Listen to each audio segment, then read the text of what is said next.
ازيكم النهارده؟ عاملين ايه؟ يا رب تكونوا بخير. النهارده جايبه لكم قصه جديده وهي بعنوان البحر. قبل ما ابدا الحكايه بتاعتي ما تنسوش تعملوا لايك وشير وسبسكرايب للقناه وتفعلوا زر الجرس عشان يوصلكم كل جديد.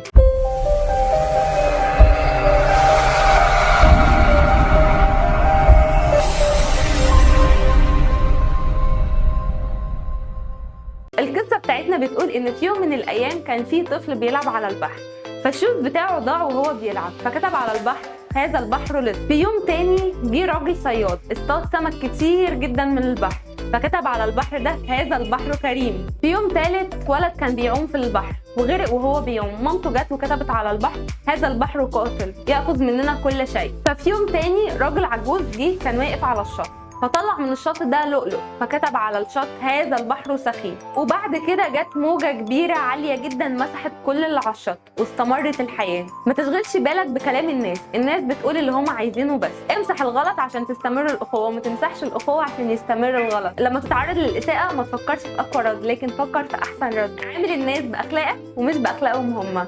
وبكده تكون خلصت حلقتنا، يا رب تكون عجبتكم. وما تنسوش تعملوا لايك وشير وسبسكرايب للقناه وتفعلوا زر الجرس عشان يوصلكم كل جديد. والسلام عليكم ورحمه الله وبركاته.